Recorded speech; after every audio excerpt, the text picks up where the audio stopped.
Minuit passé, la nuit est tombée sur les Côtes d'Armor.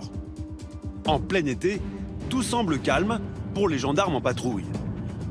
Nicolas et son équipe ignorent qu'ils vont hériter d'une affaire plutôt rocambolesque. Ouais, c'est bien pris, on y sera dans 2 minutes. Qu'est-ce qui se passe? C'est un groupe de jeunes qui signale un fait particulier à notre centrale, donc on va vérifier l'information. Au départ, une embrouille un peu bizarre en pleine rue. Qu'est-ce qui se passe? En gros, donc il y a une bagnole, un SUV blanc. Alors, Ils ont tapé un gros coup le trottoir. ouais. Il y a une dame qui est sortie directement en portière. Ils sont sortis, la dame en plein milieu de la route, complètement défoncée. Et le type, après un mec en costard, il est arrivé derrière la dame, puis il l'a collé comme s'il essayait de la faire remonter dans la Il est bagnole. venu vers nous, il l'a retenu. Ouais. Moi, ce que j'ai fait, j'ai pris en photo vite fait la plaque, et puis le modèle du véhicule. C'est inhabituel. Pour une fois, les gendarmes rencontrent de jeunes citoyens très réactifs. Ils ont photographié la plaque de la voiture qui les a intrigués. Et c'est ça le modèle. Bah, bon réflexe. L'intuition des jeunes était fondée. Alors, le propriétaire du ne peut plus conduire, le permis est en annulation judiciaire. Alors, est-ce que c'est lui, est-ce que c'est pas lui? Alors, le propriétaire de la voiture privée de permis de conduire a-t-il pris malgré tout le volant? C'est lui? Ouais, c'est lui. Ah ouais, c'est c'est- bon, là. D'accord, ok. L'identification est formelle. La même barbe. Même barbe? Ouais, c'est sûr. Donc ça voudrait dire que le monsieur conduit qui n'a pas le droit de conduire. C'est ça. Bon, merci beaucoup. Et bon réflexe. Allez, bonne fin de soirée.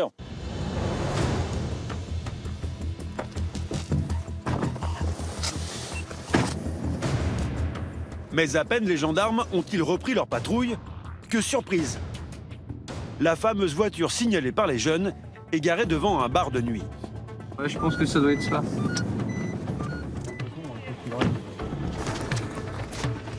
Les gendarmes ont tout bon, car voici qu'arrive juste devant eux leur jeune homme en costume. Comment vous êtes venu ici? Ah si. C'est votre voiture qui est ici?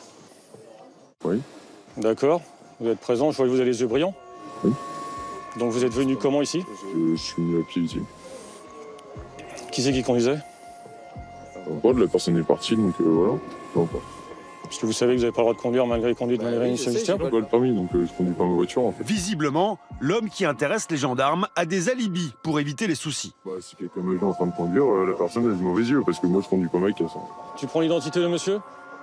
Peu convaincus, les gendarmes sont dans l'impasse. Comme eux-mêmes ne l'ont pas vu dans son véhicule, impossible de poursuivre la procédure. Ils le mettent toutefois en garde. On va rester un peu sur le secteur. Quoi qu'il arrive, monsieur, je vous dis clairement, je vous reconvoquerai à la gendarmerie de Lannion. Qu'est-ce que j'ai fait? Qu'est-ce que j'ai fait? Vous me trouvez là, qu'est-ce que j'ai fait? J'aimerais savoir ce que vous me J'ai un groupe de jeunes, moi, qui vous reconnaît formellement en tant que conducteur de la voiture. Moi, j'ai besoin d'explications. D'accord? J'entends, c'est votre travail, il n'y a aucun souci. Donc, Je vais aller chercher une cigarette, par contre, si ça vous dérange pas. pas de souci. On l'a pas vu conduire. On voit bien qu'il nous raconte, des cracks, mais il a peut-être gagné cette fois, il gagnera pas 2 fois. Et la prophétie de Nicolas va se révéler juste plus vite qu'il ne le croit. Car 10 minutes plus tard, revoilà celui qu'il soupçonne d'être un hors-la-loi de la route.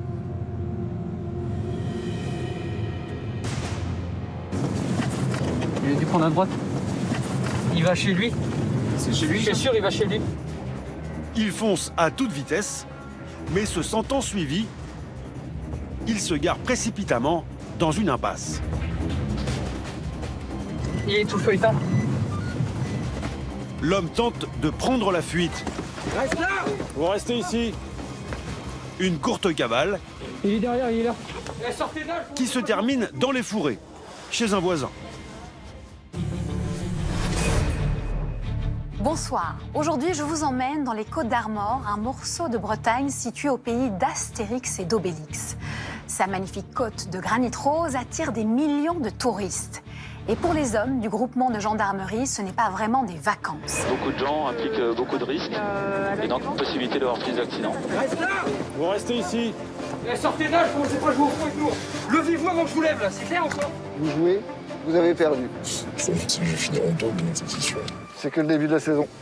Au petit matin, des pêcheurs alertent la brigade qu'un mystérieux voleur pille leur casier à homards. Planque, flagrant délit, interpellation. C'est à un voleur de crustacés plutôt inattendu que les gendarmes vont passer les pinces. Il est là, en face de moi. Il est en train de relever un casier. C'est toujours agréable de rentrer à la maison avec 10 homards plutôt que 1, quoi. Donc en gros, c'est l'appât du gain, quoi.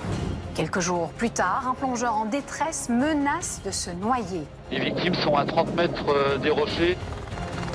En quelques minutes seulement, l'hélicoptère de la gendarmerie est sur zone. Vas-y, saute. Une intervention très spectaculaire. L'homme est sauvé in extremis. Ah, mais doucement, monsieur. Ah, allez, allez. Fin juillet, alerte enlèvement en Bretagne. Un petit garçon placé en famille d'accueil a été kidnappé par son père. Aussitôt, 70 gendarmes se lancent dans une gigantesque chasse à l'homme. Chaque seconde compte pour retrouver l'enfant disparu. Un signalement a été fait sur le site des Sept Saints. Il y a plein de chemins, en fait, où le père peut prendre des chemins de traverse avec son fils. Bon, on va essayer encore de mettre du monde sur le terrain, mais on a un milieu qui nous est un peu défavorable. Disparition, alcool et vol de homards, les gendarmes de Bretagne au cœur de l'enquête. C'est un reportage palpitant signé Marion Chauveau.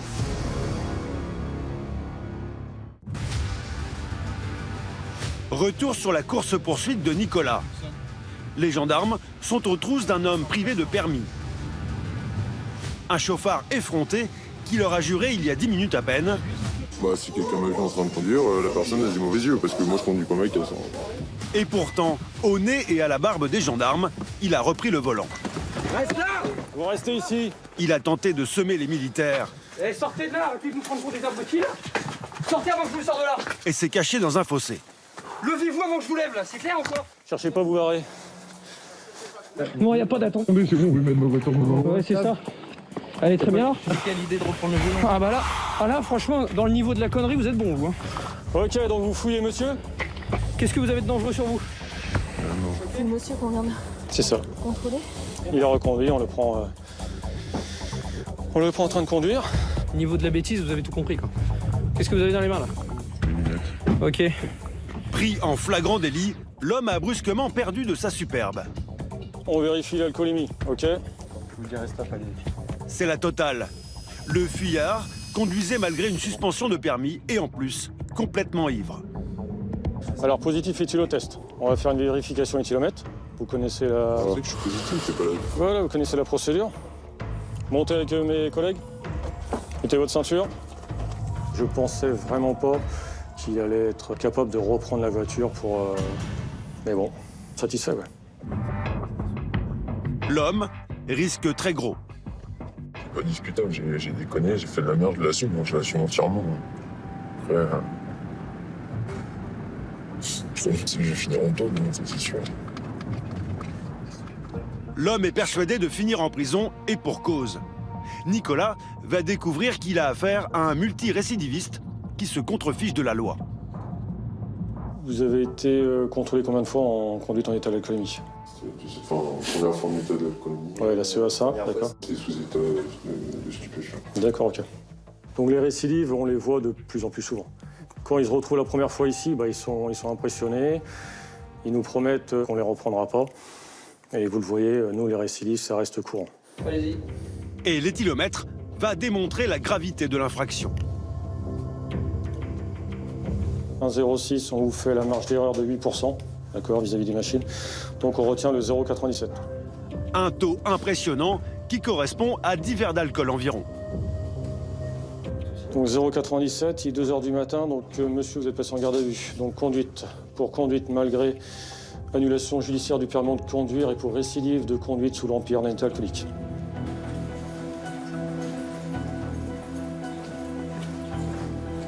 Contrôlé à 3 reprises dans la plus parfaite illégalité au volant, l'homme risque la prison ferme.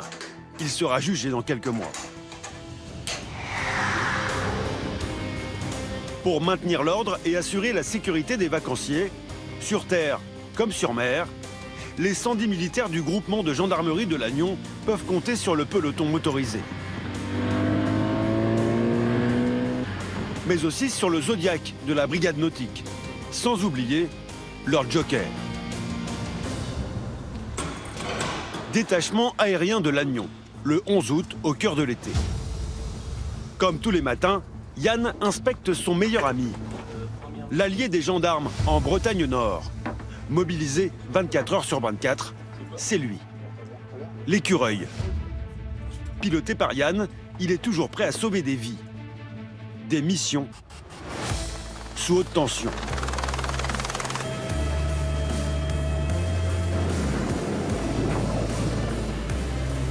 Il est plaisant d'avoir cette petite montée de pression d'adrénaline lorsqu'on nous sollicite pour un secours. Des sauvetages spectaculaires, presque comme au cinéma. Même si dans la vraie vie, c'est différent. Mais ça ne nous éclate pas, quoi. C'est pas un jeu à sensation, quoi. C'est pas un manège quand même. Pour le pilote, l'été, ce n'est pas vraiment les vacances, mais la saison de tous les dangers. Il y a un temps magnifique aujourd'hui, donc ce qui fait que beaucoup de gens impliquent beaucoup de risques et donc une possibilité d'avoir plus d'accidents. Et une fois de plus, l'hélicoptère va être mis à contribution. Détachement aérien de Lannion. Yann est informé d'une urgence. C'est dans quel coin, s'il vous plaît? Plongeur. À quel endroit exactement? Accident de plongée, une femme tient son homme inconscient en face du phare de Ploumanac. Donc on y va rapide. Urgent, urgent. En face du phare de Ploumanac, accident de plongée, l'homme est inconscient. 3 sauveteurs partent en mission.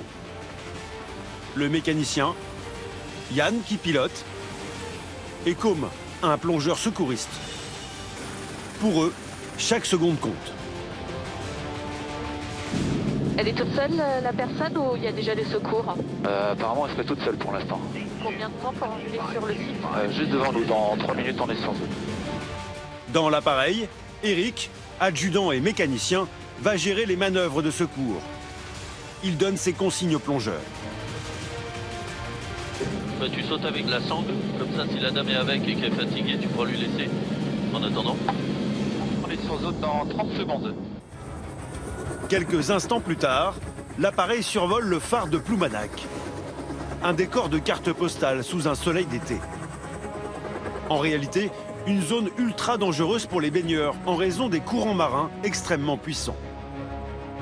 Il faut repérer les victimes très vite.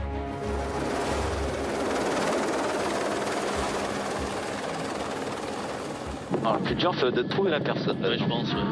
Alors j'ai une personne là sur 16 qui me dit qu'il le voit près de la cale. Ouais, cross-code de l'hélico Charlie Mike, on a visuel sur les personnes. Elles sont effectivement à les 300 mètres est de la cale. Apparemment, une victime en surface qui ne bouge pas et une personne qui nous fait des grands signes. On largue le plongeur dans 15 secondes. Une course contre la montre s'engage, car 15 mètres plus bas, les victimes se rapprochent dangereusement des rochers.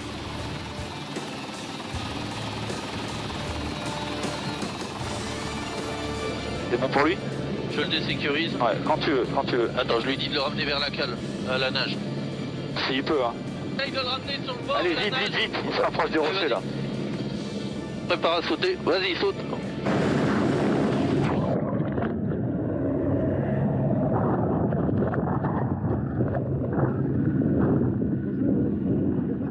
Premier constat pour le gendarme plongeur, la victime ne peut plus nager. Il est soutenu par son épouse. Ceci vous arrive, monsieur. Vous êtes fatigué? Je vais vous ramener vers la cale, d'accord? Allez, je vous laisse ramener. Vous pouvez me suivre, madame? Cross-code Charlie Mike, les victimes sont à 30 mètres des rochers. Je pense que notre plongeur va pouvoir ramener à la palme la victime vers la cale. Ouais, reçu, je crois. Le sauveteur ne reste pas seul bien longtemps. Un plaisancier décide de venir l'épauler. Qu'est-ce qu'il fait le bateau? Il vient apporter assistance. Vous croyez vous pouvez le ramener tranquillement vers la cale, monsieur? Hein? Merci. À petite vitesse, hein, d'accord? Petite vitesse. Cross-code Charlie Mike. Il y a un petit bateau qui vient de prendre en remorque le plongeur et la victime. Moi, je reste là en cas de difficulté, parce que le bateau est très proche des rochers. Et ce n'est pas le seul souci, car dans l'eau, la femme commence elle aussi à être à bout de force. Elle finit par lâcher la corde. Lâchez Allez, je lâche aussi, comme ça je reste avec vous. D'accord? Allez, on continue ensemble. Sur la côte, 2 jeunes touristes alsaciennes suivent le sauvetage en direct. Ce sont elles qui ont averti les secours. C'est ma copine qui a appelé et moi j'ai dit que il y avait 2 personnes en difficulté et on a appelé tout de suite les secours pour réagir parce qu'ils étaient vraiment pas bien. Ils étaient en position horizontale, d'être sous l'eau, on voyait qu'il y avait quelque chose qui allait pas. En mer, le gendarme plongeur tente toujours d'éloigner le couple en difficulté des rochers. Et heureusement, voilà le renfort de la SNSM. Crossco de Charlie Mike, la vedette 098 vient d'arriver sur place. Un bateau qui résiste mieux aux courants dangereux. Il y a un petit zone qui va sortir. Et ils vont être là, pas loin voilà. de voilà, ce que le Zodiac il va pouvoir aller rejoindre la cale plus facilement. Ah, c'est le monsieur, il a vu un petit peu la tasse. Hop, doucement, monsieur. Ah, allez, allez. Hissé sur le Zodiac, l'homme est maintenant en sécurité. L'écureuil peut atterrir sur une drop zone improvisée. Je te dirai pour la queue. Ouais. C'est libre pour la queue. Ok, je descends. Opposé, c'est libre pour moi. Sécurise la machine à droite après aussi. Ok, pas de souci. L'opération n'aura duré qu'un quart d'heure au total. La victime, transportée sur une civière, reprend peu à peu ses esprits. Elle a repris connaissance, mais elle est sous oxy. Apparemment, elle a bu beaucoup d'eau. Un accident de plongée sans gravité, mais qui aurait pu tourner au drame si les gendarmes n'étaient pas intervenus aussi rapidement. Et entre le moment où l'appel des pompiers et notre arrivée, vous voyez, on a mis 6 minutes. En un mois, l'hélicoptère de la gendarmerie a réalisé 66 interventions. Mais l'été en Bretagne ne se résume pas à des nageurs imprudents pour les gendarmes. On part en urgence sur une bagarre, apéros entre plusieurs groupes de jeunes. Faut y aller. C'est aussi et surtout les bars, la nuit, où la bière coule à flot, avec toutes sortes de dérapages. C'est la gendarmerie, qu'est-ce qui s'est passé? Il y a des mecs qui sont arrivés au bar, ils ont commencé à nous embrouiller, ils m'ont mis un coup de casque dans le visage. Des ivresses incontrôlées. Allez putain, laissez-moi rentrer chez moi. Mais t'es abusé, ce mec. Et des bagarres. Allez, vous l'emmenez, autrement il finit chez nous. Ça, c'est le domaine d'Anthony, du PSIC de Lannion. Une unité d'élite rompue aux interventions musclées. On intervient sur des situations, on va dire, un peu à risque, des personnes agressives, une pluralité d'auteurs, où là, nous, on va venir rapidement. 42 ans, 2 enfants, un homme d'action capable de dialoguer jusqu'à un certain point. On va dire quelqu'un de calme, tranquille, avec un seuil de tolérance assez élevé, mais qu'il ne faut pas dépasser. Comme ce soir-là, sur la plage de Tréberdun. Là, notre mission ce soir, c'est lutter contre tout ce qui est consommation d'alcool sur la voie publique. Donc il y a un arrêté municipal qui interdit la consommation d'alcool à partir de 23h. Toute personne qui consommera sur la voie publique sera prévenue et si elle ne comprend pas, sera verbalisée. Anthony connaît le spot où les jeunes s'enivrent. C'est là, sur la plage.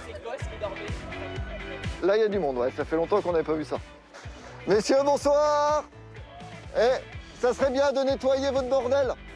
On va pas vous engueuler, on va pas verbaliser, mais vous nettoyez votre bordel. Regardez, c'est dégueulasse. Demain matin, il y a des familles qui sont là avec les enfants, c'est dégueulasse. Ouais, mais on attend juste la fin pour nettoyer. Faites-le au fur et à mesure, vous en aurez moins. Putain, je vais avec ma famille, moi, ici, les gars. Sérieux. Là, normalement, à partir de 23h, l'alcool est interdit ici. Ce soir, on tolère, vous faites pas de bruit. Mais par contre, vous me laissez-moi une plage propre. Les jeunes s'exécutent aussitôt. Là, il y a un gobelet là aussi. Voilà. Et merci. Bonne soirée à vous, n'oubliez pas les vêtements. L'art et la manière d'être doux mais ferme. Voilà, tout à fait. Ça marche comme ça. C'était quoi? C'était de leur expliquer, c'est ça? Ça vient d'avoir une plage propre, quoi. Et ils ont compris, la preuve, en 2 minutes, elle a été nettoyée. Anthony n'oublie pas de jouer lui-même les monsieur propres. Je préfère que ce soit moi qui le ramasse qu'un enfant qui la casse et qui se blesse. Un geste qu'il répétera toute la soirée. C'est que le début de la saison. Une tolérance qui a des limites si les fêtards ne jouent pas le jeu. Non, ça sert à rien de cacher la bouteille là-bas. Sur le parking, un jeune homme a voulu cacher l'objet du délit dans sa voiture. Vous sortez. Mal lui en a pris. Ça sert à rien de nous prendre pour des lapins de 3 semaines. Vous ressortez avec la boisson que vous aviez. Voilà, vous aviez dans la bouteille qui est à vos pieds, vous me la sortez. Hop, là vous êtes sur la voie publique, donc vous n'avez pas consommé de l'alcool. Vous allez venir avec moi s'il vous plaît. Assumez quand vous faites des bêtises. Vous avez une bouteille, vous assumez, il n'y aura rien. Mais vous comprenez que... Non, je comprends quoi. Je comprends, oui, mais voilà. Donc moi, vous jouez, vous avez perdu. Voilà. Ce sera 38 € d'amende, une canette de bière au prix d'une bouteille de Grand Cru.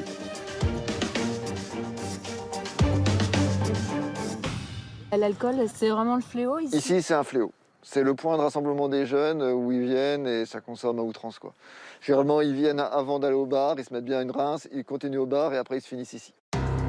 L'alcool, un fléau qui peut parfois tourner au drame.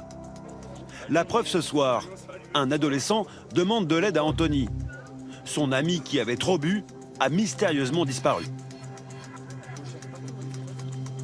Vous êtes venu avec lui? Ouais, il est venu avec lui. D'accord. Il n'était pas avec une fille, une copine ou... Non, je crois pas. Non. Et il n'est pas allé à la voiture par hasard? Non, mais en fait, on sait pas. En gros, on est arrivé ici. Ouais. On a pris un demi à peu près et on l'a plus vu du tout. D'accord. On a essayé de l'appeler au moins 10 fois. Justement, c'est pour ça qu'on le cherche. Ça m'énerve parce qu'il doit dormir chez moi, mais... Au niveau de la description alors, taille? Attendez, je vais vous montrer une photo. À peu près en taille? À peu près de la mienne, 1m75 à peu près. 75, d'accord, blond? Ouais, c'est ça. Regardez comme ça à peu près. Cheveux bouclés. Cheveux bouclés. Là actuellement on a une personne qui a disparu, donc je vais appeler la brigade pour savoir comment on fait les recherches. Une disparition prise immédiatement très au sérieux. Ordre est donné de ratisser les alentours. Là, pour l'instant, on reste dans le secteur, on fait un repérage plage, parking, voir s'il y a personne qui dort dans les toilettes, dans les escaliers. Et après, on va attendre la brigade, voir les informations qu'ils ont pu recueillir. Le temps passe et toujours pas la moindre trace du jeune homme. Jusqu'à un coup de fil d'une connaissance qui livre un détail intéressant. D'après les informations recueillies, sa grande sœur était au banc. Et comme il était un peu malade, elle l'aurait ramené.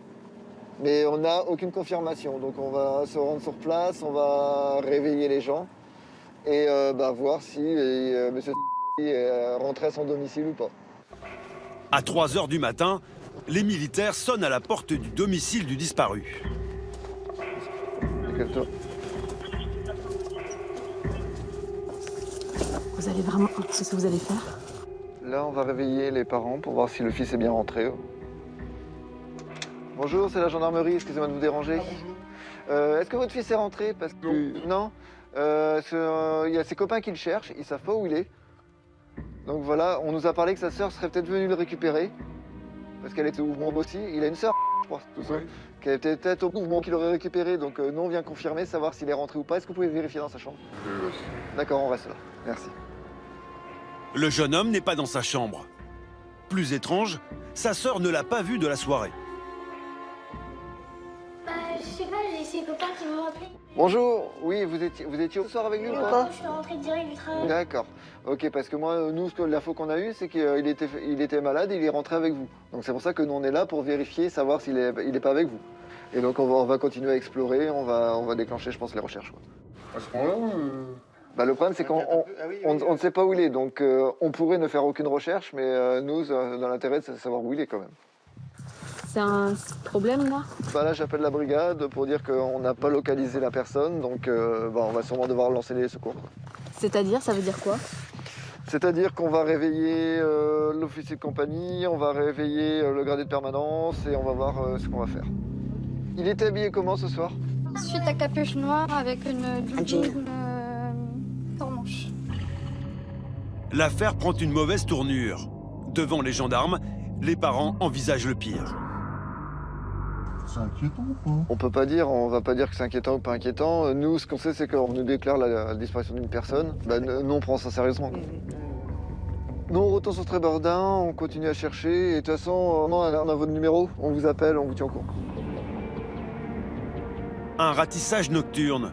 Une famille réveillée en pleine nuit. la brigade en alerte.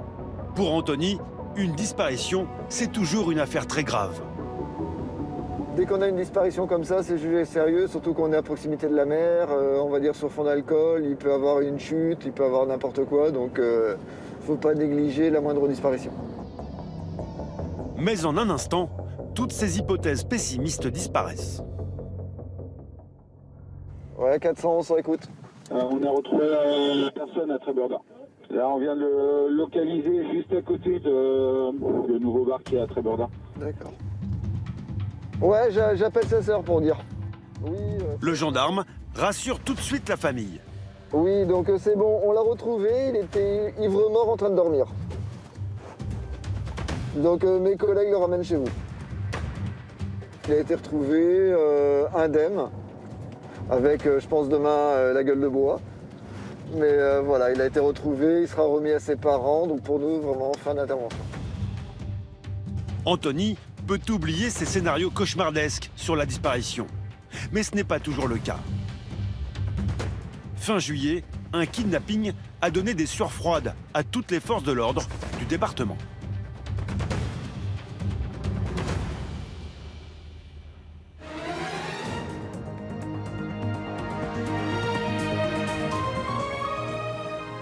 Dans l'actualité également, le plan alerte enlèvement déclenché après la disparition hier matin d'un enfant enlevé par son père à Lannion, dans les Côtes-d'Armor. C'est ici, dans ce bâtiment du conseil départemental, juste derrière moi, que l'enlèvement a eu lieu hier, peu avant midi. Le petit, un enfant de 8 ans atteint de surdité et placé en famille d'accueil, recevait la visite de son père. Un homme de 38 ans qui exerçait son droit de visite surveillé, car il avait interdiction de voir son fils tout seul. Les enquêteurs se disent très préoccupés par le profil de l'homme. Il est connu des services de police pour des faits de droit commun et pourrait se montrer violent envers son fils. 30 juillet, les gendarmes de Lannion font la une pour une chasse à l'homme dans les Côtes-d'Armor. Contrôle et fouille des véhicules. 70 militaires mobilisés. Décollage de l'Écureuil au détachement aérien de Lannion. Donc le secteur est divisé en 4 parties. Au centre du dispositif de recherche, Philippe, le major du PSIC de Lannion. L'intéressé se trouve avec son fils, donc il faut qu'on refasse cette zone-là. La localisation des 2 fugitifs s'annonce difficile, car ce n'est pas la première fois que le ravisseur envisagerait de s'enfuir avec son garçon. Il y a un mois, il y a eu une décision de justice qui a fait que l'enfant soit placé, mais depuis le mois de janvier, ils avaient l'habitude d'échapper au contrôle un petit peu, quoi. Et il a su entraîner son gamin pour nous échapper, quoi. Un fuyard prêt à tout pour rester avec son enfant. Retrouver l'homme en cavale s'annonce complexe. Car ici, tout le monde et n'importe qui a vu le père et son fils. Et au fur et à mesure de la matinée, on a des précisions qui nous sont données par des riverains qui tantôt le voient sur la commune de Plorette, également sur Trégastel. Parmi toutes les hypothèses, plus ou moins farfelues, une piste sérieuse se détache. Un signalement qui nous a été fait, comme quoi le père et l'enfant seraient sur le site des Sept Saints, la chapelle des Sept Saints, donc on s'y rend. Une chapelle au milieu des bois. D'après la légende bretonne, un lieu de pèlerinage pour les malades à la recherche de miracles. Est-ce pour cela que le père et son fils, atteints de surdité, se sont rendus là-bas? Mais pas la moindre trace d'un petit garçon ou d'un homme aux cheveux longs avec un bonnet, devant la croix du Christ et les 7 saints. Les gendarmes inspectent les moindres recoins ainsi que les bâtisses aux alentours. Et ils ne sont pas les seuls. Dans les airs, l'écureuil de la gendarmerie survole aussi la zone. Un quadrillage efficace, car tout à coup, l'hélico effectue un vol stationnaire au-dessus d'un endroit précis. Pour les gendarmes au sol, c'est le top départ de l'intervention. C'est au milieu de ces grandes herbes que se cacheraient les fugitifs.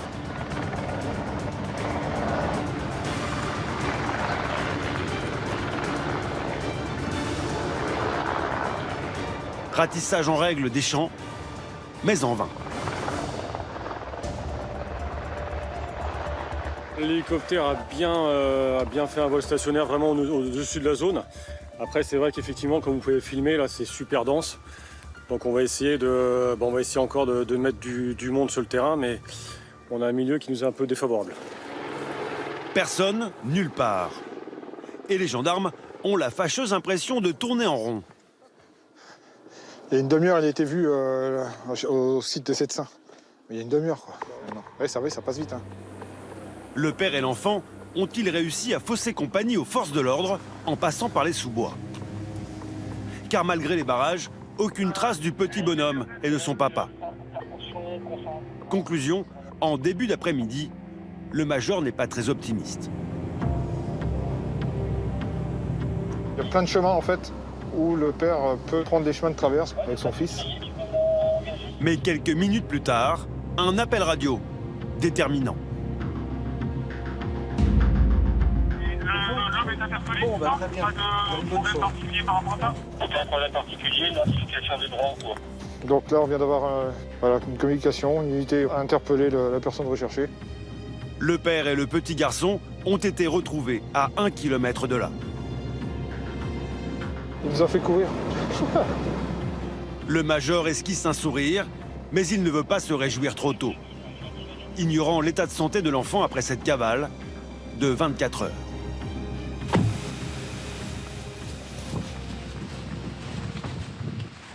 Dès que Philippe approche du véhicule, il peut entendre les pleurs de l'enfant, consolé par une femme gendarme. Il a un doudou avec lui, là. Non. Face au petit garçon, son père, bonnet sur la tête. Il ne veut pas quitter son fils. C'est bien qu'il y ait une équipe psychologique qui prenne en compte le gamin, quoi. Le major découvre le récit de cette fin de cavale. Il a été intercepté comment? On passe là, ah la vache, on le voit passer. Il était dans le champ, hein? Ouais. D'accord. Donc bon, ouais, il a pas, Okay. il a arrêté tout de suite. Il s'est arrêté tout de suite, pas... Il sait très bien qu'il y a trop de monde pour lui. Ouais, d'accord. Non, il a pas... Là, on n'a pas monopole. Oui, ça se voit, non, c'est pas nécessaire. Non. La mission n'est pas pour autant terminée. Le petit garçon va être pris en charge par un psychologue. Pour le moment, les militaires ont décidé de ne pas séparer le fils de son père. Soulagé d'avoir retrouvé l'enfant en bonne forme déjà. Et c'est une fierté pour la gendarmerie, j'imagine? On a mis les moyens, hein, donc en place depuis ce matin à 8h, il est à peine 16h et ça y est, c'est bouclé quoi. C'est une réussite, hein, c'est sûr. Après cet enlèvement parental, le père a été condamné à 6 mois de prison avec sursis et à l'obligation de soins psychologiques. Il ne connaît pas l'adresse de la famille d'accueil où a été placé son fils. Un petit garçon de 8 ans, désormais privé de ses 2 parents. Car sa mère est décédée quelques mois après sa naissance.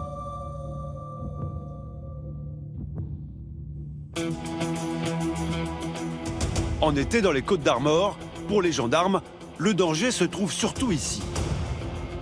Sur la 4 voies, limitation de vitesse à 110 km/h, un axe routier très fréquenté, surveillé par un radar, à l'abri des regards, et un militaire en planque qui communique les vitesses. Une Porsche Carrera rouge, 136 km/h, 136 Porsche Carrera rouge. Les motards ont reçu l'information, à eux de rattraper l'automobiliste en faute. Il faut accélérer, car il piste cette Porsche, qui peut rouler aussi vite que le TGV, à 300 km/h. Mais l'homme au volant n'avait pas le pied au plancher. Messieurs, là, bonjour, gendarmerie nationale, police de la route. Vous avez été pris à la vitesse, monsieur.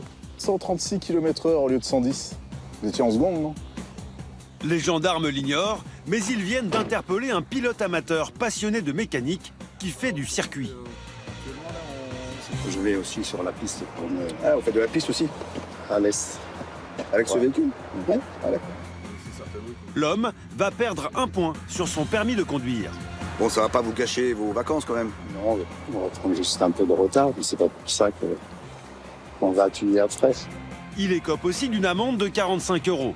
Un petit écart de conduite si on le compare à cet autre chauffard que les gendarmes viennent d'intercepter. Bon, est-ce que vous avez une petite idée pourquoi on vous arrête? On m'a dit qu'on a arrêté pour activité. Ouais. Sans plus. Visiblement, l'homme ne se rend pas bien compte de la gravité de l'infraction. Pour 165, hein, pour information, votre vitesse. Là, monsieur. 110, hein, 165. 165. Ouais, 165. Je demande des excuses que... En fait, c'est... Non, vous n'avez pas d'excuses à avoir. Aujourd'hui, c'est le chassé-croisé des vacances, sur la RN12, entre autres. La circulation est dense. Vous ne devez pas rouler à cette vitesse-là. Vous êtes jeune permis. Vous êtes en apprentissage.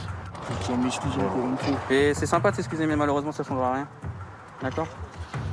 C'est Benjamin, du peloton motorisé, qui va traiter le cas de ce hors-la-loi de la route, jeune conducteur. Alors monsieur est jeune permis, lui sa vitesse est limitée à 100 km/h. Et donc il a été pris à 165. Et donc ça fait 65 km/h au-dessus. Et on est donc du coup sur un grand excès de vitesse. Donc c'est une suspension. J'ai pas roulé 65 depuis Brest jusqu'ici. Pas du tout. Et bah c'était le moment où ils m'ont vu. C'est tout, c'est ma chance pour moi, c'est tout. Sans permis, ce père de famille va devoir trouver un moyen de locomotion. Déjà, il va falloir aussi essayer de trouver quelqu'un. Soit pour venir vous chercher, parce qu'évidemment, vous pouvez plus conduire. D'accord. Hein? Là, après, à Guingamp, il y a une gare. Éventuellement, on pourrait vous déposer à la gare SNCF. Merci. Bon, je vous demande pas de me dire merci, hein, mais bon, faut être prudent, quoi. La route, elle se partage, hein, on n'est pas tout seul. Hein. Allez, soyez prudents. Au revoir. Le chauffard a fini par trouver un ami pour le raccompagner. C'est courant des suspensions de permis? Les Côtes d'Armor, c'est 60 permis par semaine qui sont retirés. On enlève entre l'alcoolémie, les stupéfiants et puis les vitesses, quoi. Benjamin veut faire respecter la loi. Pour lui, c'est un rêve de gosse. Papa lui aussi portait l'uniforme. Du coup, forcément, le fiston a eu la vocation. Ça m'a toujours fait rêver, parce que quand j'étais petit, tu vois, je me mettais à la fenêtre et puis je voyais partir mon père en intervention. Je dis je serais bien allé avec lui, tout machin. Le soir, il rentrait à la maison, je lui demandais de raconter sa journée. Donc tous les gamins jouent aux gendarmes et aux voleurs. Et bon, bah voilà, j'ai concrétisé le truc en devenant carrément gendarme, quoi. Allez, en voiture. En voiture, mais pas n'importe laquelle. Benjamin et ses collègues vont laisser au garage leur véhicule bleu gendarme et monter à bord de cette berline qui a fait n'importe quoi sur la route et qui appartenait à un délinquant. C'est des véhicules qui sont saisis suite à des grosses affaires. Et du coup, ils nous sont réattribués, quoi. On a peu tendance à croire que ça peut être une voiture de bandit, mais c'est pour ça qu'aussi on reste en tenue bleue pour montrer aux gens qu'on est là aussi pour procéder au contrôle en bonne et due forme, quoi. Avec cette voiture de bandit, comme dit Benjamin, on a plus de chances de passer inaperçu. On va chercher les infractions là, qui sont plutôt génératrices d'accidents, qu'on n'arrive pas forcément à voir avec un véhicule sérigraphié. On est même parfois victime de refus de priorité. Hein. Et c'est vrai que quand on sort de la voiture, voilà, ça leur fait un peu bizarre. Et voilà, le but c'est chercher les infractions, aller au plus près du contrevenant, quoi. Et parfois, sanctionner des automobilistes sur des délits que personne ne connaît. Les gens qui fument alors qu'ils ont un bébé dans la voiture. C'est interdit, ça? C'est une infraction à 90 €. Presque immédiatement, le trentenaire identifie une conductrice en infraction. C'est la caravane qui est juste là-bas. Qu'est-ce qui se passe? Il y a une dame qui est dans son convoi sûrement de cirque. Elle était au téléphone. Et il faut quand même rester concentré. Elle conduit un utilitaire avec une caravane.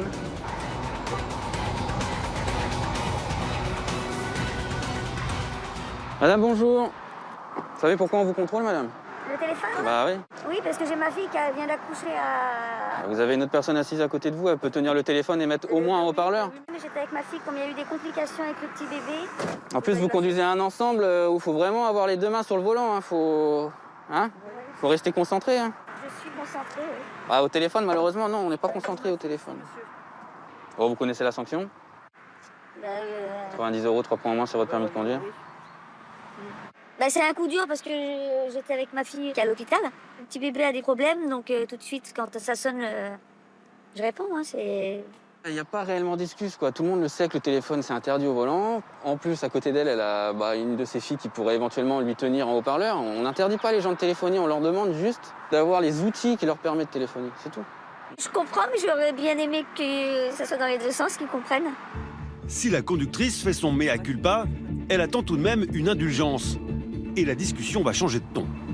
Vous avez des enfants? Non, j'en ai pas. Voilà. Donc, quand vous êtes sur la route, que vous n'avez pas de nouvelles de votre fille, et qu'elle vous appelle, qu'elle pleure parce qu'il y a le petit bébé qui va pas bien, qui va être transféré à Saint-Brieuc. On vous interdit pas de téléphoner, madame. On vous interdit de le tenir en main. Arrêtez sur la 4 voies, monsieur. Non, c'est dangereux. Bah, à ce moment-là, comme je vous explique, votre fille à côté peut tenir le téléphone. On vous interdit pas de téléphoner. Excusez-moi de ne pas avoir eu l'intelligence de réfléchir et de passer le téléphone à ma fille. Je vous reproche pas de pas être intelligent. Moi, c'est ma fille et c'est ma petite fille qui sont à l'hôpital. On est bien d'accord? Voilà. Pas au téléphone, malheureusement. La preuve, c'est... Vous n'avez pas d'enfant, vous pouvez pas... Voilà, vous avez tout. Bah, vous savez tout, voilà. Non, j'ai jamais dit que je savais tout, monsieur. Vous avez bien raison. Quelqu'un d'autre. Mais vous réfléchissez. C'est vrai. Vous avez raison. Je réfléchis pas. C'est pour ça qu'on vous le met par écrit. Je ne vous souhaite rien du tout, monsieur, mais le jour où vous aurez des enfants, peut-être que ça viendra et que vous réfléchirez. C'est pour ça qu'on a... Du coup, c'est une excuse. C'est pas une excuse. Je vais rouler, vous pouvez m'arrêter dans 100 mètres, c'est pas grave. J'en ai strictement rien à faire. Bah, vu votre comportement, si, ça vous embête un peu quand même. Non, c'est vous qui m'embêtez en fait. C'est vous, parce que là, je perds du temps, parce que ma fille... C'est vrai, c'est de ma faute, c'est moi qui tenais le téléphone. Non, faut que j'aille la chercher à l'hôpital, c'est pour ça qu'elle m'a appelé. Voilà. Alors qu'elle s'apprête à reprendre la route, nouveau coup de fil. Non mais madame, vous faites exprès ou... Oui, ma fille. Vous faites exprès en fait, c'est ça? Non, mais j'ai pas envie de vous faire... Voilà, c'est très... Vous voyez, c'est tout simple. Vous voyez, il n'y a rien de plus simple quoi. Il n'y a rien de tout simple. Voilà. Ma fille, elle attend, faut que je l'emmène... voilà, c'est pas grave. Mais à côté de votre fille peut répondre. Allez, bonne journée madame. Au revoir.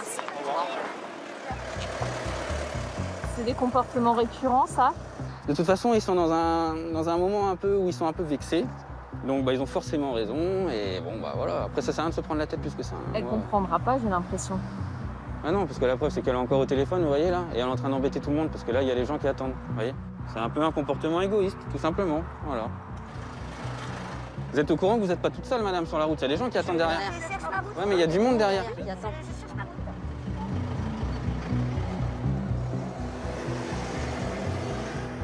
C'est incroyable ça. Seul au monde. Quelques minutes plus tard, un nouvel automobiliste au comportement étrange. Ouais, y a une petite fourgonnette là qui circulait un peu à gauche.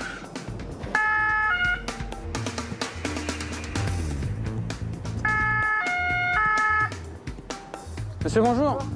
Vous avez consommé des boissons alcoolisées, monsieur, ou quoi? Non, pas du tout. Mais Benjamin n'est pas franchement convaincu. Car l'homme a des antécédents. Vous avez eu une interdiction de conduire sur le territoire? Oui, il y a 3 ou 4 ans de ça, ouais. C'était pour quel motif? Alcool au volant. Ouais. On va faire un petit dépistage, hein? Je tiens l'appareil, Ouais. vous soufflez jusqu'au claque. Super, je vous laisse tirer sur l'embout plastique vers vous, c'est usagénique, merci. 0, c'est bon. Pourtant, aux yeux des gendarmes, il y a quelque chose qui cloche.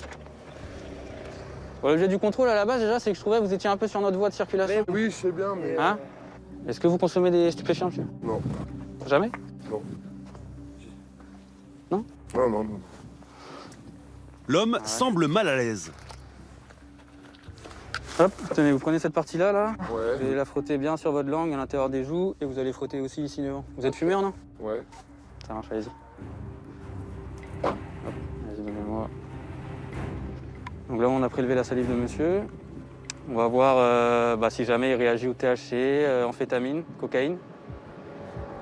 Et avant que le résultat du test ne soit connu, l'homme finit par avouer qu'il est bel et bien un consommateur de stupéfiants. Oui, ça m'est déjà arrivé. Mais là, la dernière fois, c'était quand? Parce que de toute façon, Je sais pas, moi, il y a un mois. il y a un mois. Ouais. Ce week-end, rien? Hein? Ce week-end, rien? Non. La semaine dernière? Peut-être, ouais. Soirée, quoi. Déjà, on diminue en termes de délai, bah ouais. Bon, week-end dernier, peut-être. Ouais, voilà. Voilà, c'est C'était mieux quoi? que... Hein? C'était quoi? Ou du cannabis. Sous forme d'herbe ou de shit? De l'herbe. De l'herbe. Et le résultat du test est clair et net. Il réagit bien au THC. D'accord, donc vous avez bien... Vous avez des lunettes ou... Non, c'est bon. Vous êtes positif, donc suspension du permis de conduire. Le délinquant multirécidiviste écopera de 7 mois de prison ferme. En attendant, il ne peut plus conduire et doit donc trouver immédiatement un nouveau chauffeur s'il veut se rendre au travail. travaillez où? Vous travaillez dans quoi? En ostréiculture. D'accord. Et votre collègue, il a le permis? Non? Il l'a perdu aussi? Ah bah il a dû vous rencontrer il y a pas longtemps. Vous avez perdu votre permis? Ouais, j'ai perdu. Quand? Il y a un mois. Pour Stup? Ouais. Et vous dites pas à vos potes, arrête, moi... Je donne pas des conseils que... Non? Que vous respectez pas? Bon, ok. C'était laquelle? Benjamin affiche un rire de façade devant les deux délinquants de la route. Mais en réalité, ce genre de comportement l'exaspère. Moi, personnellement, si je vais à la plage avec ma femme et mon chien, j'ai pas envie de me faire percuter par un mec qui a consommé des stupéfiants. Moi, j'ai rien demandé à personne. Il y a des gens qui perdent la vie sur la route. Ils allaient en vacances, tranquilles, en famille. Et parce qu'il y a un mec, un matin, il s'est dit, tiens, je vais me fumer mon petit joint, et ben, malheureusement, c'est toute la famille qui va disparaître à cause de un qui, lui, va s'en sortir tranquillement. C'est pas comme ça que ça marche. Benjamin le rappelle, sur la route, nul n'est censé ignorer la loi. Et sur la côte, c'est pareil.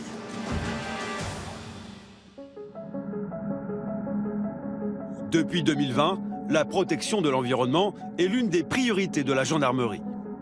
Algues vertes, pollution maritime, dans les Côtes d'Armor, les gendarmes interviennent pour que l'on n'abîme pas les 350 km de côtes de granit rose et que l'on sauvegarde les espèces. C'est le travail de la brigade nautique de Lézardrieux. Michael, gendarme breton, le sait, en mer souvent on a tendance à jeter la loi par-dessus bord. Or sur l'eau, tout est réglementé. Bonjour, la brigade nautique. On va faire un petit contrôle. Le permis de conduire doit être en règle. Permis de conduire côtier. La carte de circulation du navire. Et tout un attirail de sécurité. De l'annuaire des marées en passant par le gilet de sauvetage avec fusée éclairante. Vous cassez et ça fait de la lumière. Sans oublier de vérifier la taille des crustacés. Trop petit. Allez, libéré. Libéré, délivré. On vient juste de sortir de l'eau. En fait, pour mesurer le homard, on mesure de l'arrière de l'œil ici jusqu'à 8,7 cm. Donc là, c'est sûr qu'il ne fait pas la taille. Non. Il n'est pas la maille. Hop. L'écologie, c'est quand même une grande part de notre travail au final. Et sauvegarde des espèces, essayer qu'elles se reproduisent, qu'elles pérennisent. Des contrevenants en mer, mais aussi sur la plage. Car lors des grandes marées, ils sont parfois près de 10 000 à se lancer dans la pêche à pied. À la recherche de crabes, bigorneaux, étrilles, crevettes. Une pêche de loisirs pourtant très réglementée. C'est les zones glissantes. Youhou! C'est l'aventure à la BN. On adore ça. Sauf que sur la plage des Dunes, à Penvénan, où les rochers sont glissants, tout le monde n'est pas vraiment au courant. Bonjour monsieur, brigade nautique. Ça pêche un petit peu? Les crevettes. Ah. Petite? Une araignée de mer, Rikiki, qui doit être remise à l'eau. Trop petite. Vous connaissez un petit peu les tailles ou pas? Pas trop. Hop. La taille réglementaire, c'est 12 cm. D'accord. Si elles sont trop petites, en fait, elles n'ont pas le temps de se reproduire. Il faut qu'elles arrivent à la adulte, on va dire. Comme ça, tout le monde aura encore du homard et des araignées à manger. Un cours d'écologie sur la plage afin de rappeler la loi. Bonne journée à vous. Également. Mais tous les pêcheurs à pied ne vont pas bénéficier de la clémence de Michael. Bonjour monsieur. Vous avez pêché quelque chose aujourd'hui? Couteau. Au couteau? Mais je sais pas, il y a des trucs à respecter. Ah oui, il y a des tailles. Vous en avez combien là? Oh, je sais pas. Oh, ça me paraît petit. C'est les plus petits. On n'a pas le droit. Bah non, c'est réglementé. Bon, bah, j'achète. Attendez. Et là, et surtout que c'est une infraction, voilà. Comment? C'est une infraction. Oh, vous allez me verbaliser. Ah bah on va voir. Posez. Attendez, laissez toucher pas. Ce couple correspond parfaitement au portrait robot des pêcheurs à pied. Des hommes ou des femmes de plus de 50 ans, accompagnés de leurs petits-enfants. Des tailles. Mais je t'avais dit. Tu m'avais dit quoi? Tu savais la taille, toi? Non, mais il y avait des tout petits. Ça, c'est trop petit. C'est trop petit. Je suis même pas sûr qu'il y en ait un seul qui fasse la taille. Ouais, celui-ci est bon. Ah, on a 2 de bons pour l'instant. Hein. 2 mollusques à la bonne taille sur une centaine. Là, ça fait une quantité quand même assez importante de pêche en sous-taille et c'est un délit. Faut pas exagérer. Moi, j'exagère pas, madame. Hein. Déjà, c'est... Non, madame, en fait, non, je vais pas... Il est gentil, je recommencerai pas, puis c'est tout. Je savais pas. Oh, vous allez quand même pas me verbaliser. Là, par contre, madame, si. Parce que... Oh non, bah non. Bah, en fait, vous avez pas le choix. Oh, vous êtes pas sympa. Non, je suis pas sympa parce qu'en fait, vous faites n'importe quoi sur la mer. Cette dame fait partie des 30 à 45% de pêcheurs à pied qui sont hors la loi. De toute façon, c'était pour amuser les enfants. Mais pour Michael, ce n'est pas un simple jeu de plage. Il suffit de savoir compter. 10, 20, 30, 40, 50, 60, 70, 80, 90, 100, 110, 120, 130, ça fait 138. C'est énorme, là, madame. Là, moi, je peux pas laisser passer ça, je vais faire la procédure. La grand-mère tente de filer à l'anglaise. Bah non, en fait, madame, restez là parce qu'on va faire la procédure. Là. Oh non, moi... Ah, madame, je suis gendarme, madame. Restez là, madame, s'il vous plaît. Oh ben moi, je vais pas payer non plus. Ben... Oh, ben, soyez gentil quand même. Non. Ben, moi, je suis avec toi. Ben, je sais bien, madame, mais il faut savoir un peu la réglementation quand on va à la pêche. Gentil. On va jusqu'à la voiture. Une infraction que beaucoup de pêcheurs à pied, ici, ne comprennent pas. Bien renseigné, je vois que vous avez été contrôlé pour des couteaux. C'est quand même pas une infraction bien grave, des couteaux, je trouve. Bah, moi, je sais. Bon, si Non, mais je suis d'accord, il faut qu'il y ait une limite. tout le monde fait comme ça. Bah, c'est sûr, alors tout le monde fait comme ça, vous savez bien. On est ici avec nos petits-enfants. Ah ouais, mais bon, c'est... Bah, ouais. C'est fini, ils sont là. Mais malheureusement... Ah oui, ouais. Bon. Alors. Et ça vous fait rien que tout le monde fasse ça, qu'il n'y ait plus d'espèces? Non, mais c'est... Oh non, mais me parlez pas comme ça, je suis sûre qu'en écologie, j'en connais autant que vous, madame. Hein.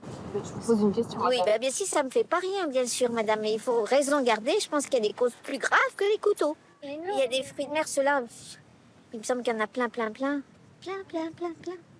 Après, les couteaux, il y en a beaucoup, mais si tout le monde fait ça, au bout d'un moment, il n'y en aura plus pour personne. Je connais des endroits, il y a 20 ans, les gens, ils allaient à l'araignée, ils en sortaient des caisses de criées entières, et maintenant, il n'y a plus rien là-bas. Donc, les gens pensent que ça revient tout le temps, mais non, au bout d'un moment, il n'y a plus. Et combien ça va vous coûter, cette histoire? Je sais pas. Quelqu'un vous l'a dit? Ah ben, oh, c'est selon les quantités, apparemment, et... C'est le procureur. Oh, bah bonne chance, bah, messieurs. Bon, allez, au revoir. Au revoir, madame. À la différence des infractions routières qui sont forfaitisées, là, ce sera au procureur de fixer le montant de l'amende, qui peut passer de 50 à 300 €. Ça vous surprend pas, les personnes âgées qui connaissent pas les lois? Non, pas vraiment. En fait, ils sont tellement habitués, pour eux, ils font ça depuis des années et ils n'ont jamais été inquiétés. Des amendes pour rappeler le respect de l'environnement à des citoyens qui n'ont pas conscience d'être hors la loi. Mais ce n'est pas le cas de tout le monde. Car en matière de délinquance maritime, il y a aussi des gros poissons. Ce que recherchent les voleurs en pleine mer, c'est lui. Ici, on l'appelle le petit bleu, un crustacé de légende. Médicament au Moyen-Âge qui favoriserait la virilité des hommes et qui rend les femmes plus fécondes. Un mets raffiné qui affole le palais des gourmets.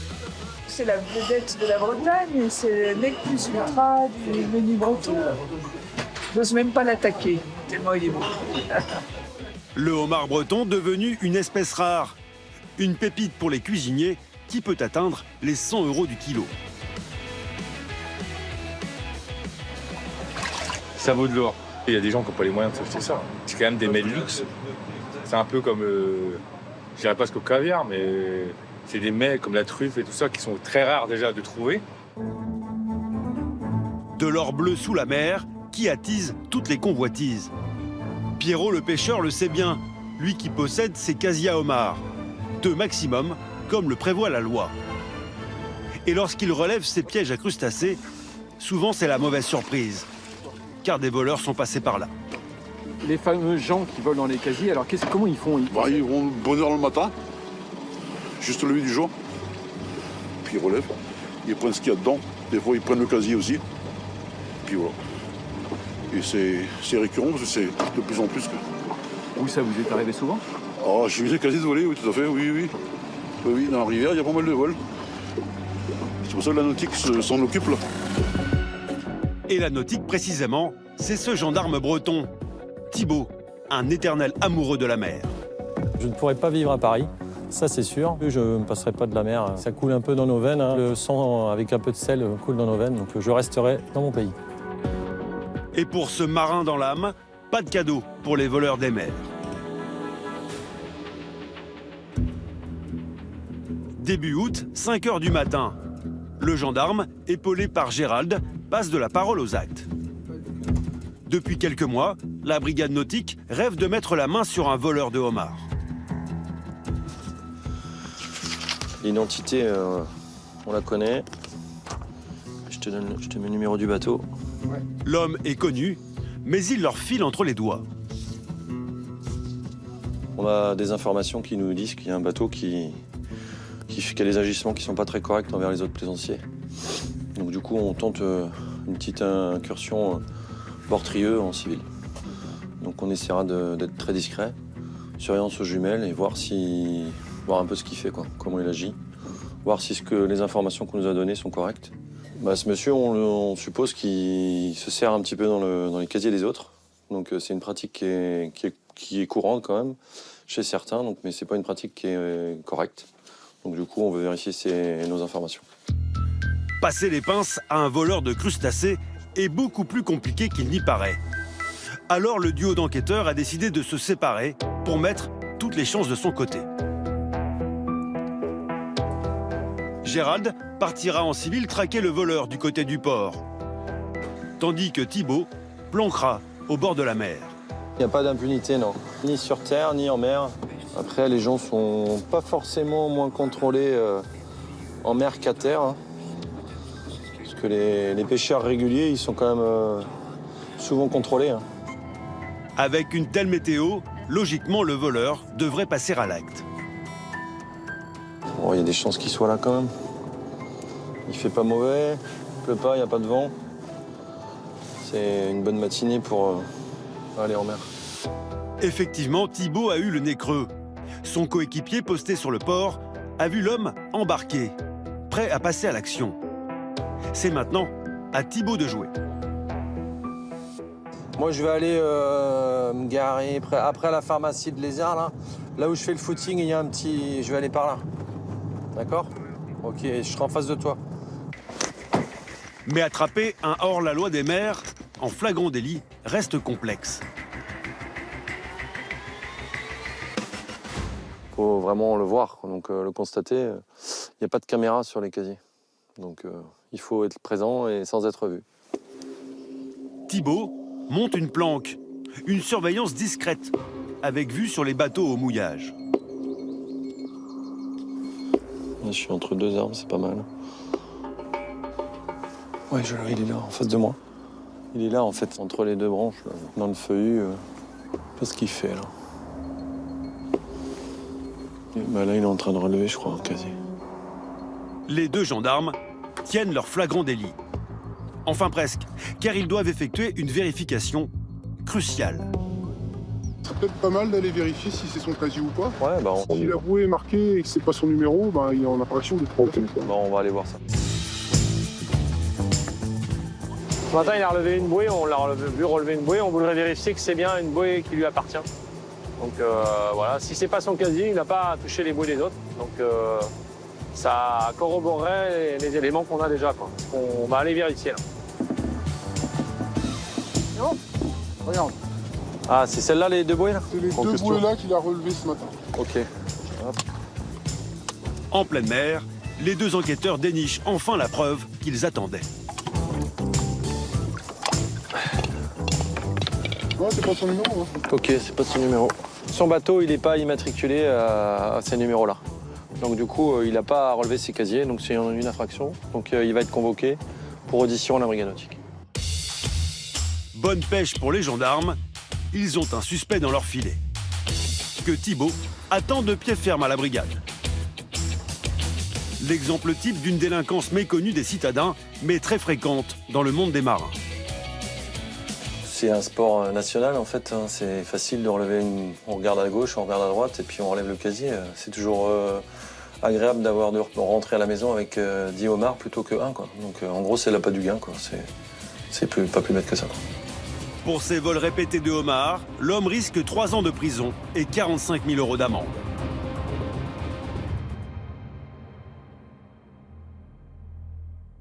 La mer, vivier inépuisable pour les voleurs et danger permanent pour les vivants. Il a beau être militaire depuis plus de 20 ans, ce soir, Louis-Charles, père de famille, va devoir affronter une douloureuse épreuve qui fait partie du quotidien des gendarmes.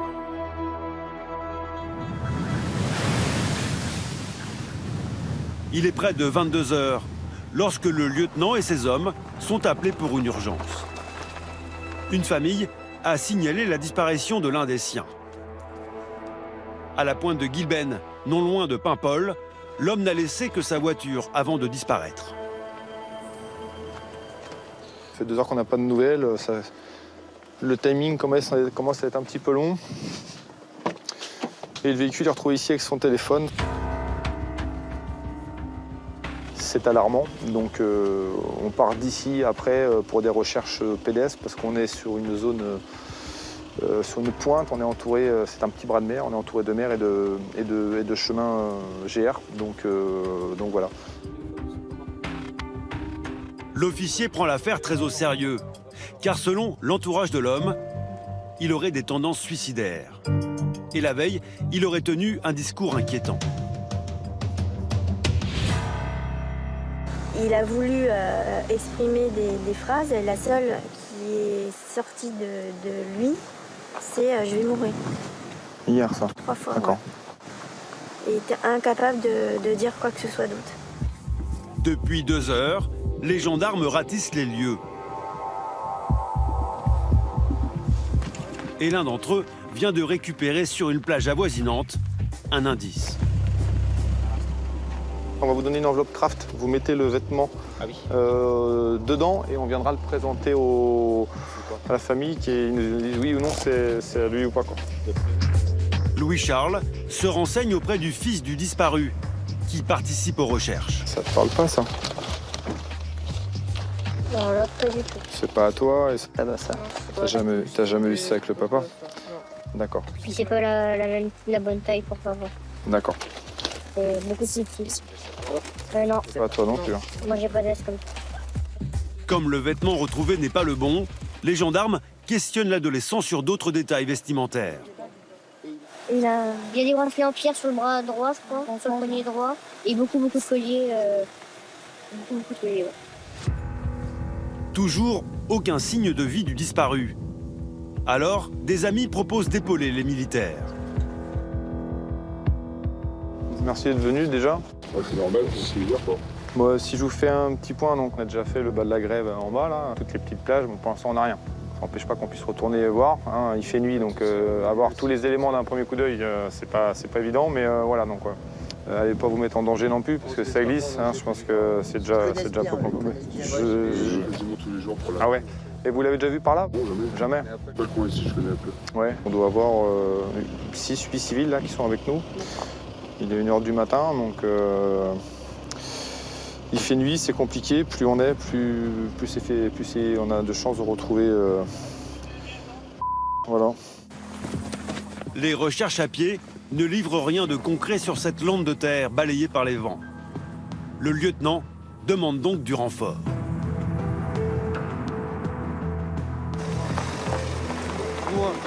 C'est trop escarpé, trop difficile, donc là il fait nuit, donc on va miser sur l'équipe cynophile pour pouvoir procéder aux recherches.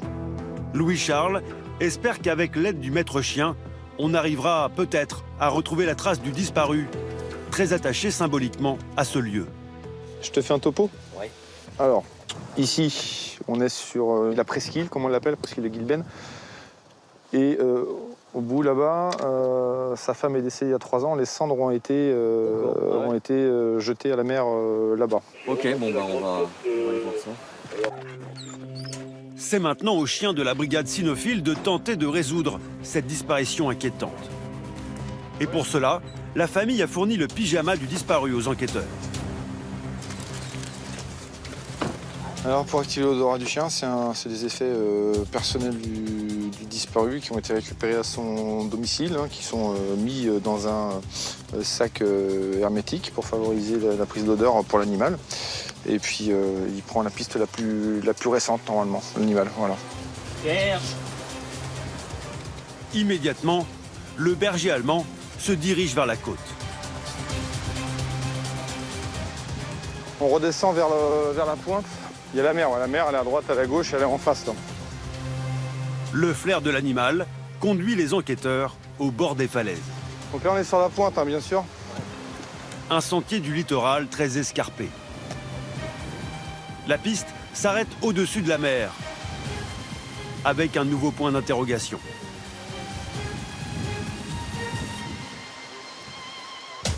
Ça fait combien d'heures là que vous cherchez du coup 22, c'est ça? On est à 5 heures là à peu près. On commence à être au bout des moyens. Oui, vu les conditions là, en nocturne, je vous dis, on n'a pas de visuel, c'est très casse-gueule et puis il y a du dévers beaucoup, il y a de la ronce, donc si vraiment le disparu il est parti sur le bas de la falaise, il n'y a pas accès comme ça, donc on aura plus de chance au matin avec des moyens supplémentaires et peut-être hélico, on va viser demain matin. Voilà. Mais là, si le chien n'y arrive pas, nous c'est encore plus compliqué. Avec nos visuels à nous, quoi. Stop pour toi? On va pas aller plus loin. Ok. Là, fin de piste pour elle. Allez. On verra demain.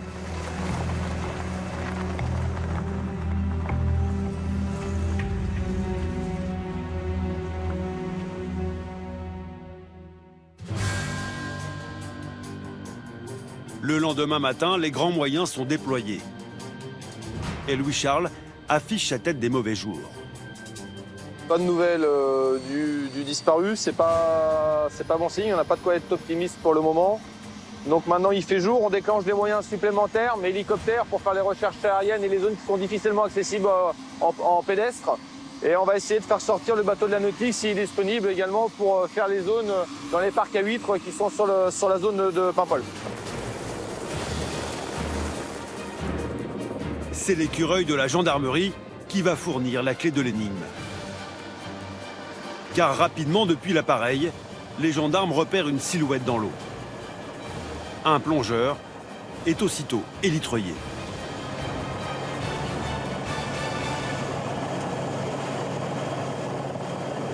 De Charlie Bravo Paimpol, est-ce qu'on a des infos sur l'état de santé du disparu là? Oui, on confirme l'individu décédé. C'est reçu? Ouais, Charlie Bravo Paimpol. Ah, fait chier, merde. Louis-Charles encaisse le coup. Reste désormais à savoir ce qui s'est réellement passé. Car ce décès n'a pas livré tous ses mystères.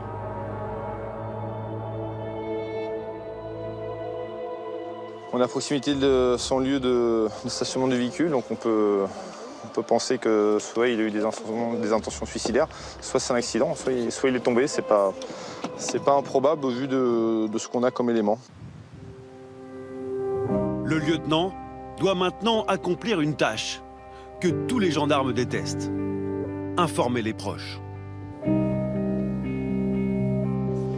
Maintenant, on va aller voir la famille avec notre élu de permanence et on va aller tous les deux annoncer cette triste nouvelle et puis voilà, on va s'appuyer l'un l'autre.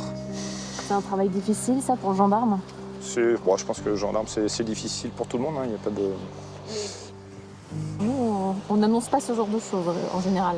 Oui, après il n'y a pas de... C'est l'humain qui parle avant tout, je pense qu'il n'y a pas trop de... Pas de formation, c'est un peu au feeling. Voilà, là, on sait qu'on a un enfant, on a un adolescent de 14 ans, ça va être compliqué. Voilà, donc voilà, on va se briefer avec notre élu et puis on va y aller après. Voilà. L'enquête est toujours en cours. À ce stade, la thèse de l'accident n'est pas exclue.